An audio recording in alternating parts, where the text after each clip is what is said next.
अस्सलाम वालेकुम, नमस्ते हमारे प्यारे प्यारे व्यूवर्स। इंशाअल्लाह आप सभी लोग अल्लाह के फजल करम से बखैरियत होंगे।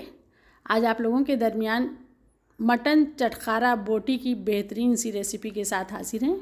ये बहुत ही स्पाइसी सी चटखारेदार सी रेसिपी है। तो इस बकरीद में आप सभी लोग इस रेसिपी को ज़रूर बनाइएगा। इसको आप अपनी पसंद के किसी भी मीट में बना सकते हैं। तो चलिए इसको बनाना शुरू करते हैं।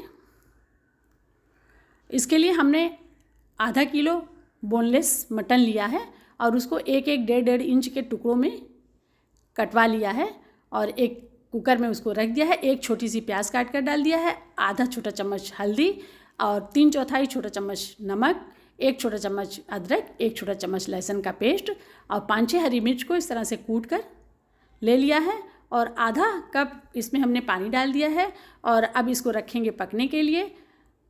तो अब इसको हम रख दे रहे हैं गैस पर और जब इसमें एक विसिल हो जाएगी तो हम गैस की फ्लेम को लो कर देंगे और लो फ्लेम पर 6 से 7 मिनट तक पकाएंगे इसको। अगर आप इसको बड़े के मीट में बनाएंगे तो उसकी टाइमिंग थोड़ा सा और ज़्यादा बढ़ जाएगी। 7 मिनट के बाद हमने इसको बंद कर दिया था और इसका प्रेशर अब ख़त्म हो गया है। तो इसको हम खोलेंगे। देखिए अब इसमें जितना भी पानी है उस पानी को आप हाई फ्लेम पर ड्राई कर लीजिएगा। देखिए अच्छी तरीके से ये ड्राई हो गया है।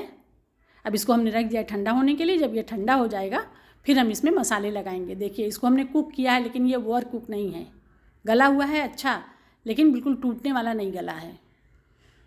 तो इसमें हम 1 छोटा चम्मच कुटी हुई लाल मिर्च डालेंगे, 1 छोटा चम्मच कश्मीरी लाल मिर्च अच्छे कलर के लिए, 1 छोटा चम्मच चाट मसाला और 1 बड़ा चम्मच हमने साबुत धनिया लिया था, उसको हल्का सा क्रश कर लिया है, उसको डाल दिया है।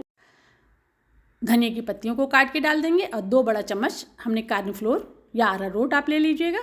सबको मिला लेंगे। देखिए इसमें नींबू भी डालना था, हम नींबू नहीं डाल पाए थे तो अब हम इसमें डाल दे रहे हैं 1-1.5 छोटा चम्मच के करीब इसमें नींबू का रस मिला दीजिएगा। सब चीज़ों को अच्छा सा मिक्स कर देंगे। ठंडा हो जाएगा तब इसमें सब चीज़ें मिक्स करनी है। तो देखिए अब ये अच्छा सा उसको हमने मिक्स कर लिया है। तेल को हमने हाई फ्लेम पर गर्म कर दिया था और अब हमने गैस की फ्लेम को मीडियम कर दिया है। मीडियम फ्लेम पर हम इसे फ्राई करेंगे। बस इसको फ्राई करने में 3-4 मिनट का टाइम लगेगा। एक तरफ गोल्डन और क्रिस्पी हो जाएंगे तो इनकी साइड को हम चेंज कर देंगे। बहुत ज़्यादा इन्हें नहीं पकाएंगे, नहीं तो ये अंदर से ड्राई हो जाएंगे। और ऐसे 3-4 मिनट तक जब आप पकाएंगे तो ये जूसी जूसी से रहेंगे। देखिए धनिया को क्रश करके डाला है तो कितना अच्छा सा इसमें लुक आ गया है। तो 4 मिनट में हमारी सारी बोटियाँ फ्राई होकर तैयार हो गई हैं। अब इसे हम सर्व करेंगे। इसको आप सॉस चटनी जिस चीज़ से भी चाहें सर्व कर सकते हैं। इसके ऊपर थोड़ा सा आप चाट मसाला स्प्रिंकल कर लीजिएगा, नींबू डाल लीजिएगा।